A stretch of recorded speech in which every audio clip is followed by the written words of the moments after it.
Hey, it's Rob here, back again. Today we're looking at Fathom number 2. We've already looked at Fathom number 1 on my channel here. Fathom has been one of my most favorite series when it came out. Michael Turner having drawn Witchblade and gaining great success with that, and then moved on to his own creator-owned title. This book just came across as really fully formed, if that makes sense. This was a guy who was drawing the characters that he wanted, in the style that he wanted, with the things that interests him, and he just found a really awesome stride that just really seemed to work. And this book just came together really well. The first issue was just a great advancement for him in terms of his drawing and dynamic, interesting, cinematic type imagery and storytelling, different than traditional comic book type methods of storytelling. I mean, traditional comic book stuff, and then the transfer over to the way that a lot of books became more cinematic, like watching a movie. Some people like that, some people don't. I think both have their place, and this was just a great example of how it was working really well. So starting with issue 2 here, let's just get right into it. If you've read the book and you remember what happened, or you saw my last video, at the end of issue 1, the main character, Aspen, the girl, she had been taken by some scientists underwater to this research laboratory where they found some alien or otherworldly vehicles and creatures, and they took her down there to help investigate it. And it ended with a military airplane that could also go underwater was chasing one of these alien creatures' vehicles, and they fired a torpedo at it, and the aliens disappeared. But their torpedo was still tracking in the water. On the way, it had locked on now to the underwater base and was on its way and was going to hit it. And that's where it ended, kind of a cliffhanger. So it starts out getting back with, this is the like military admiral that was introduced in the first book. He's going over some of the story of there was some time back in, it says 96 here, a shuttle was launched up into space, and in orbit, this is the same technology that they found underwater. Basically, those same creatures have satellites in space, and the space shuttle was destroyed. So he's talking about that situation, how it went down with him, just kind of, setting up the story. The artwork, I just got to give it, Michael Turner just really went for it with the details. Like, if you see how detailed he makes his panels and backgrounds, he goes for it, like, and then the details on these faces, the inking is just spectacular. It just looks great. Very modern comic book, slick, sharp, precise inking, the beautiful glossy paper, the amazing colors. I know I mentioned that a bunch of times in the first review with the issue 1, but I still can't get over how good the coloring is in these books. Anyway, they know that there's a torpedo. Like, this was him remembering in the past. This is now set back in the modern day. This is the aircraft carrier that launched the American ship that fired the torpedo that's going towards the underwater installation, which we see here. You see the torpedo heading towards, this is the underwater installation. Now, this is a character we saw very little of in the first issue. He's just, I honestly, having read this book before and many times after it first came out, I haven't looked at it in several years actually, but I never did quite understand who or what this thing was. I mean, he's like a good guy, kind of has its voice, like in its dialogue, is very youthful, I seem to remember. Very alien, very different, kind of an unnecessary element. It just didn't seem to make any sense why this creature was here. I don't get it. But also, the first issue ended with Aspen, with the scientist. It showed her how they have one of these underwater humanoid creatures there, and he opened his eyes, he's looking at her. He's clearly not dead, he's just in stasis, and now that she's here, he's looking. But the story continues. You got this torpedo coming, gonna hit the base, and it curves around this this underwater habitat here, and they're like, oh, it's going towards, it sees heat, it's going towards the power generator. So here comes this torpedo curving around, going towards a power generator. So it's going to be a big explosion that's going to ruin everyone's day. I got to give it to him for this page. the kind of attention paid to the detail, like an explosion underwater, like an explosion where something expands, it would form bubbles, like a big bubble kind of, the way this image is drawn. That's really interesting. I mean, without knowing what that would look like underwater, how would you know what to do here? Like, how would you draw an explosion underwater? That was a really great kind of attention to detail. It looks great. Coloring is just fantastic. I just love it.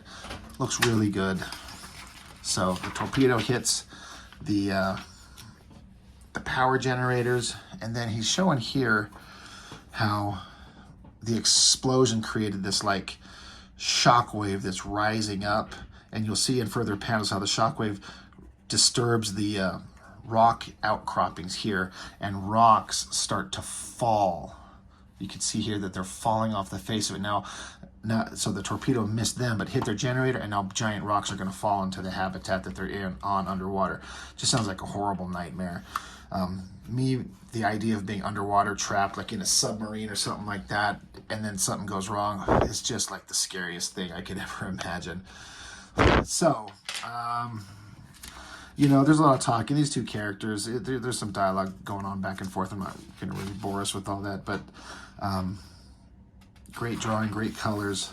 Look at this big spread here, showing that the rocks and the rubble are falling down and smashing onto the underwater base here, cracking the dome, water spilling in. There's that vehicle that we saw on the first page. Water just crashing in. Everyone's panicking. There's this guy, Cannon Hawk, I believe his name was. And, you know, this other scientist lady's kind of freaking out. And he's very calm about it. He's like, just let fate do its work. He's kind of cool. He's kind of mellow. It makes you wonder what the story is with that guy. Aspen, she's trying to get away. They're trying to lock themselves into some spaces where they can seal it up. Water still crashes in. She's talking about how it's cold. Obviously, you know, the ocean underwater, super ice cold, obviously. But she's still super fascinated by this guy in the tank, and he's looking at her. Yeah, I would think she'd be a little bit more panicked and freaking out. Just want to call attention. I know I'm going to do this a lot. You just got to get used to it. The coloring, like, look at the way that these colors were applied through here, like light reflecting up from water onto her skin. Like, that's some crazy advanced awesome technique that these guys are using. It's so interesting. So she's fascinated in this guy, but they're worried, like they're gonna die, they're gonna drown. Water comes in, fills up, you know, the water level is rising, and they know they're gonna go underwater, and they do. And this guy, he ends up dead. He drowns. This guy's just staring calmly at her. Then he punches his way free here, breaks the glass that he's in. He's clearly there because he wants to be. He's not afraid. We cut back to the jet that can also turn into a submarine underwater. He's flying towards the base. He was the one who shot the torpedo at the enemy vessel that then disappeared and then now hit this underwater installation, and he's pissed at himself. He's like, what the hell have I done? And while they're cruising along underwater, they bump into a body, so they kind of click on their lights, and they see just all these human bodies that were in that installation, and they're just floating in the water. And he's like, what have I done? Like, he screwed up big time. This is where Michael Turner, the artist, is employing his drawing skills and his design sense. Big face, the hair, the guy's pulling her out of the water, and the inner monologue is saying that she's not really scared. She says she feels comfortable. That doesn't make any sense to her. But while this guy is pulling her out of the water, that weird little blue bubble guy that doesn't make any sense who he was, he swings by and grabs onto this guy, knocks him out of the way, freeing her from his grasp, is what's going on there. Time to flip the book on its side here. Again, the artist using the canvas and his artistic abilities for great visual interest. I remember this was sometimes drawing really dynamic motion and energy in panels is hard to do. But, you know, this guy's tackling him up against the wall, and he smacks them away. It's kind of hard to see where this guy, it looks like he threw him up against the wall. But this guy, this panel right here, you can see that he took his arms and he like swiped in the water, like he went just kind of did like a chopping motion, and it creates this like energy arc that's just, it feels like it's underwater, and you can just kind of get the sense that it's just swooshing through the under part of under the ocean there. It's kind of hard being this panel kind of split right between the seams of the pages, but it's cruising towards this guy and just kind of chops through him. I just, this motion that he does here, the swipe and the energy of it going through the water, it just works. You can see in this panel down here, this is one of those giant spherical portions of the base underwater, and that thing just shreds through it like a knife through butter, like to show you how powerful it is. And for him, it's just a casual chop of the hand. Whoosh. Really visually interesting. This Michael Turner really knew what he was doing. Switch it over. Next page, another big double page spread. Look at this layout and these colors. More of these alien creatures showing up. I like what they're showing. If you see, it's like they, I don't know, I want to use a metaphor like Star Trek, like they beam in. It's probably not right. More like they're invisible or cloaked, but it's like the bubbles kind of like churn and then form the bodies of these people. Like they appear, they form out of bubbles of the water. It's just a really neat visual. Just a great double page spread here. The coloring, it's just so beautiful. It's just so great. Again, this weird guy, he's trying to save Aspen here. He's trying to rescue her, but he knows that he's not going to be very successful. So he uses his hand and he touches her, and it almost looks like his hand goes through her, like it's translucent or intangible. And he says, "Let the water take you." And then her eyes kind of open, and he kind of like dissolves himself. And as he dissolves, it's a great visual transformation. He dissolves into the light coming through, which is then the vehicle, that jet. And it's the guy, he's got a call sign like Maverick, except he's called Joker.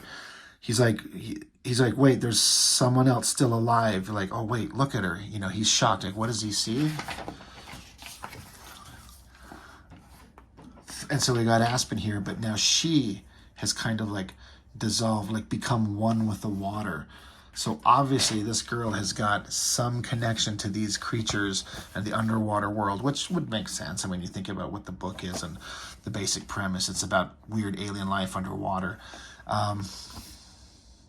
Another great use of the double page spread, colors, design, just beautiful. To be continued. So the adventure continues. Some letters pages coming in. A lot of people saying they were in love with it. A preview for Fathom number 3. Like, now what? Like, yeah, right. Like, what's going on next? What else is in the book? Just ads for things. So, just a quick look at the book. Fathom, great series. Maybe, I don't know, maybe I'll do them on Fridays. We'll call it Fathom Friday or something like that. But I just had this idea of doing the entire series, and maybe not the entire series, but the entire first arc drawn by Michael Turner, like the first major storyline, where I definitely intend to look at every issue of Fathom. I got a couple other things that we're going to look at, several issues of a run, just to go over the entire story, because it sounds like fun to me. Anyway, that's all I've got for this one. Just a quick look at Michael Turner's Fathom. Great book, great art, great coloring, interesting story. What more do you want? It's all right there. Anyway, that's all I have for now. So thank you very much for watching, and see you next time.